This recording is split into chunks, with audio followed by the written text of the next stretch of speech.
क्यों? रामचरितमानस में वो गूढ़ इतना ज्ञान है, इतना ज्ञान है शास्त्रों का, पुराणों का, महाभारत का, उपनिषदों का। यदि आप रामचरितमानस को प्रतिदिन पढ़ते हैं, और हमने तो संकल्प ले रखा है, ठाकुर जी की कृपा है।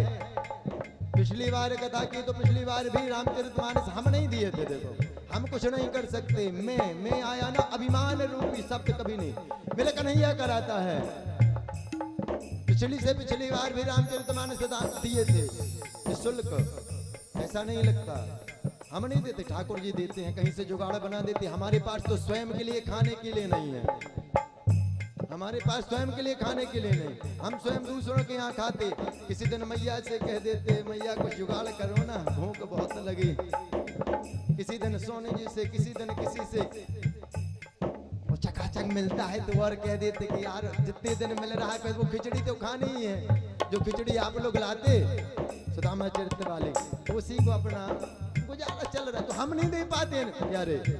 मेरा कन्हैया किसी ना किसी प्रकार को जुगाड़ व्यवस्था बना देता है। यदि किसी को चाहिए हो तो नाम नोट करा देना। एक मैया ने कहा था, नाम विस्मरण हो गया, एक मैया ने कहा था नाम विस्मरण हो गया, पुनः मिलेगी तो पूछ लेंगे। तो अब यहाँ बाहर आए, कहां से? यमपुरी से बाहर आए, मेन जो गेट होता, बोले वो यहाँ। अब बताओ क्या हुआ? बोले जब हम उसको पकड़ के ला रहे थे ना, वो पापी था, महापापी, पापी नहीं महापापी, लेकिन वहां चमकीले चमकीले आए और आकर के उन्होंने हमारी बो धुनाई की। भैया कौन सा डंडा लिए थे? करधरी वाला, वो गांठों वाला नहीं होता जो, और बो धुनाई की। बोले अच्छा ये बताओ उसका उसने क्या किया ऐसा जो आपकी धुनाई की? बोले वो अपने बेटा का नाम ले रहे थे और वो समझ रहे थे कि मेरे भगवान का नाम ले रहे। बोले क्या कहा था उसने? क्या कहा था? श्रीमन नारायण नारायण नारायण, श्रीमन नारायण नारायण नारायण, जय हो। दोनों हाथों को ताली की सेवा जरूर करेंगे, जय हो प्यारे की।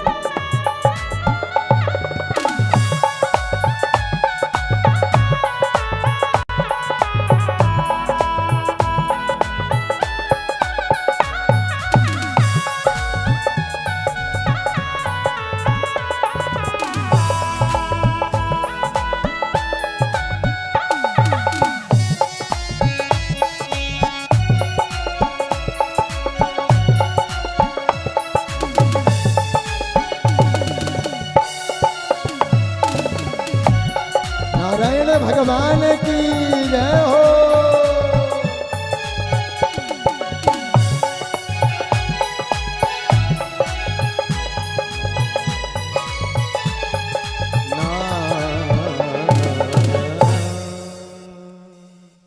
नारायण नाम का उच्चारण उसने किया था। बोले अच्छा।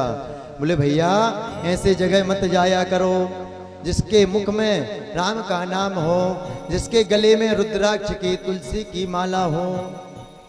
बोले क्यों? बोले परमात्मा के भक्त हैं, उनके पास जाओगे ना तो आपको इसी प्रकार की होगी। बोले जिसके मुख से कभी भगवान का नाम नहीं निकलता उसके पास जाना। बोले और बता दो? बोले क्लियर कर दो और हमको लिख करके देखो, हम याद कर लेंगे किस किस के पास जाना है और किस किस के पास नहीं जाना। बोले जिसके मुखारबंद से कभी परमात्मा का नाम नहीं निकलता ना, बोले उसके पास जाना, उसको पकड़ के ले आना। बोले ठीक है, एकदम डन। बोले हाँ कंफर्म हो गया। बोले और बोले जो कथा में बैठा हो और चुगली कर रहा हो एक दूसरे की, इतनी लेट का आई तुम?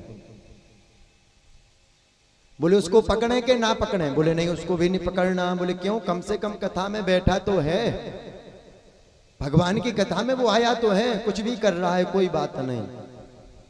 बोले अच्छा ये बताओ जो ताली बजाए उसको पकड़े या जो ताली ना बजाए उसको पकड़े? बोले नहीं किसी को भी नहीं पकड़ना। बोले क्यों? बोले कम से कम बैठे हैं, चलो अब भगवान ने अगला जन्म वो सोच रहे हैं कि मनुष्य के तन में मजा नहीं आ रही, वो 4 पैर वाला, एक लंबी पूंछ, ऐसे ऐसे ऐसे नहीं हिलती रहती, पर हमें देखना तो वो इसलिए ताली नहीं बजा रहे कि इस जो मानव का तन है ना, इससे हम अब तंग आ गए, अब की बार 4 पैर के बन जाएंगे तो अपने हिलाते रहेंगे, जब मन पड़ा हिलाने लगे, जब मन पड़ा तो बोले उनको भी मत पकड़ना, कोई बात नहीं, उनका अपना। अब बोले ठीक है भैया।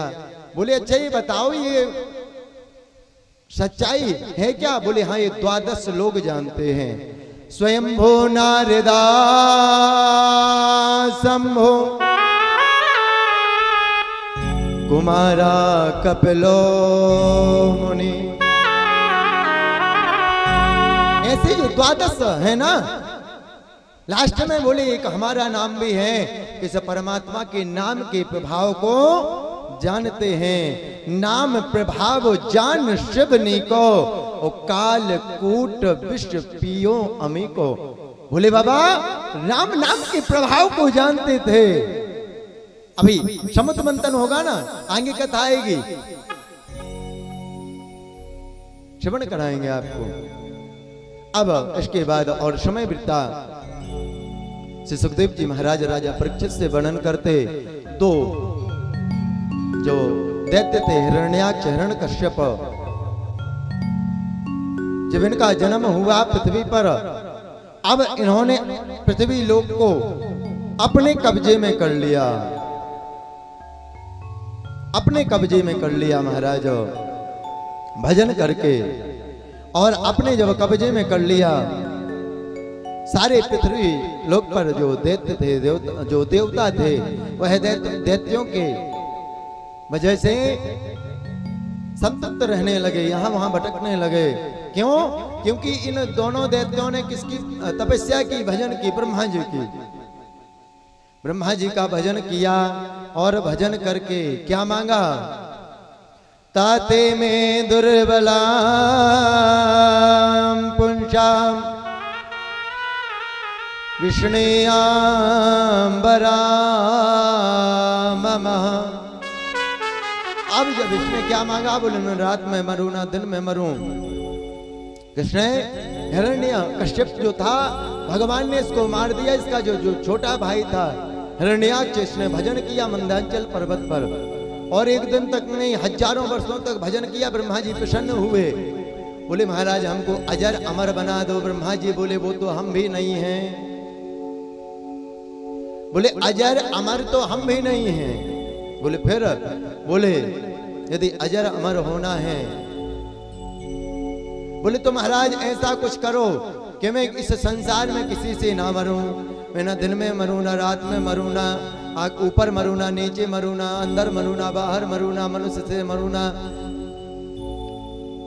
दैत्य से मरूं, ना पशु से मरूं, ना पक्षी से मरूं, किसी से, आपकी बनाई हुई इस संसार की जो सृष्टि है ना, किसी से भी ना मरूं, रात में ना मरूं, दिन में। महाराज इसने झड़ी लगा दी, 12 महीने में किसी महीने में ना मरूं। जो 12 महीने होते ना, ये ना 12 महीने, चैत बैसाख जेठ आषाढ़ इत्यादि जी 12 महीने होते, बोले इन 12 महीनों में मैं किसी से ना मरूं। अंत में तो ये कहता है कि आपकी बनाई हुई सृष्टि में मैं किसी से ना मरूं। ब्रह्मा जी बोले भैया तुमने तो गजब कर दिया, ऐसा मांगने वाला, कैसा मांगने वाला? ऐसा मांगने वाला मैंने आज तक नहीं देखा, तुमने तो गजब कर दिया। बोले लेकिन तुम्हारे जैसा भजन भी किसी ने नहीं किया, इसीलिए तुमको हम आशीर्वाद देते हैं। ताते में दुर्लभाम पुंसाम यानि विष्णे वरामम तथापि वेतरागम्य वरान यद्यपि दुर्लभम। लेकिन मैं तुम्हारे जो वर मांगे उनको मैं देता हूं। इस प्रकार देने के बाद भगवान चले गए, ब्रह्मा जी चले गए, ब्रह्म भगवान लेकिन चले गए। यहां आकर के इसने अपना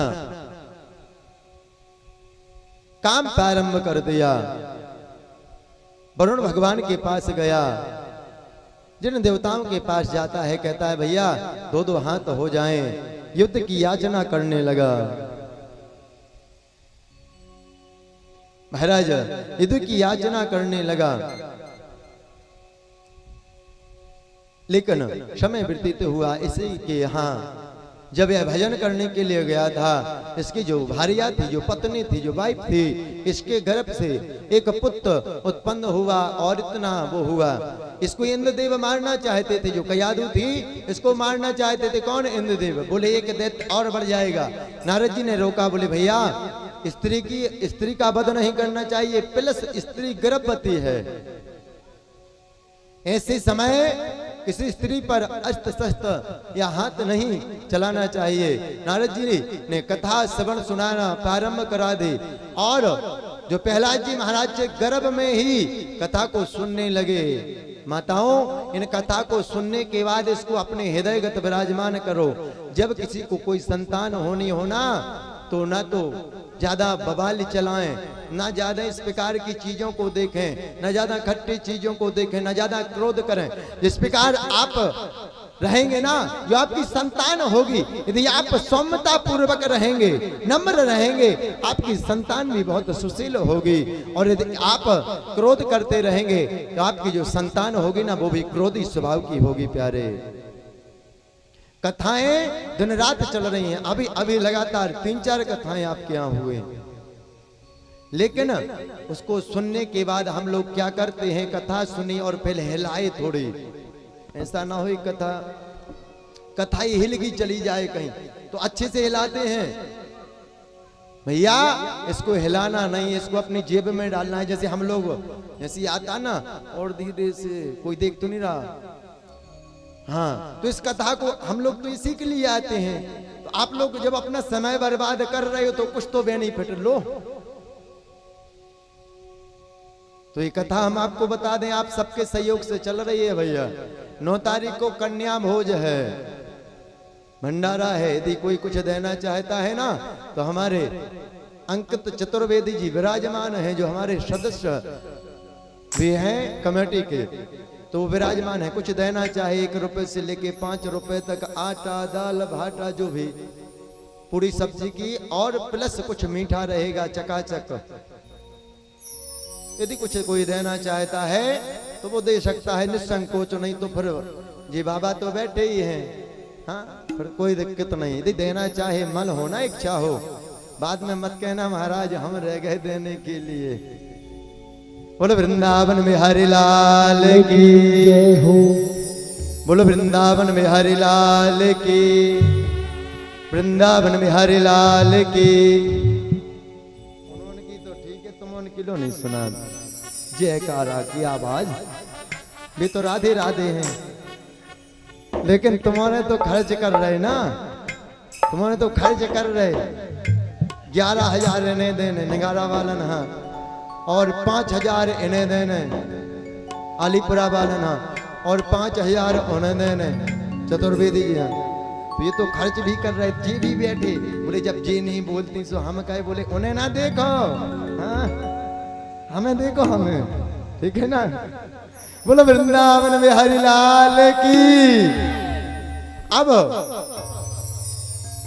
श्री सूत जी महाराज शौनक जी को यही कथा श्रवण करा रहे, और श्री सुखदेव जी महाराज राजा परीक्षित को श्रवण कराते हैं।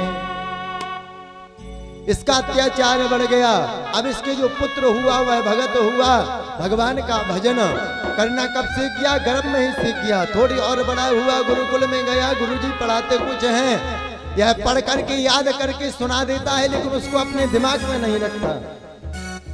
इन कथाओं को सुनने के बाद एक चीज को नोट करो, हमारी किसी से तू मैं हो जाए, मूसाबाजी भी हो जाए, कोई बात नहीं, लेकिन यहाँ हो या कहीं हो, मान लीजिए एक उदाहरण, घर में ही हो जाए, जैसे सास में और बहू में। अब बहू ऐसी तन रही हो, सास ऐसी तन रही, कुछ बेनिफिट नहीं। जब तक हो रहा है जब तक उसको रखो, उसके बाद जैसे हो जाए ना, इस दिमाग से बिल्कुल नेगेटिव उसको निकाल दो। अपने दिमाग में रखना है तो सारी चीजों को, अच्छाइयों को रखो, बुराइयों को रखने की जगह ही मत बनाओ। एक ही रूम में रखो, ज्यादा रूम मत रखो। अपने हृदय में एक रूम रखो, किसके लिए? उस परमात्मा के लिए।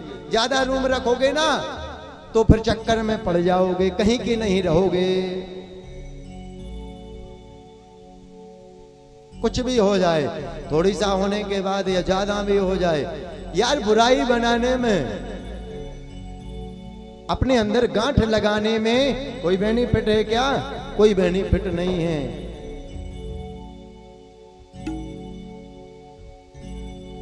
अब जब इस प्रकार से कहा, यहां विद्यालय में पढ़ने लगे और याद करके सुना देते। एक दिन गुरुजी नहीं थे, और गुरुजी नहीं होते हैं ना, तो जो होशियार बच्चा होता है, जो जिसको एक मॉनिटर की एक पदवी मिल जाती है, उससे कहते बोले आज आप थोड़ी इन बच्चों को देखना, आज हम नहीं हैं। इसी प्रकार आज प्रहलाद जी महाराज ने कहा कि आज एक नया खेल खेलते हैं। बोले कौन सा खेल? बोले दुका छिपी का। बोले नया खेल थोड़ी है, ये तो बहुत पहले से, बोले हमने बचपन में खुद खेला था।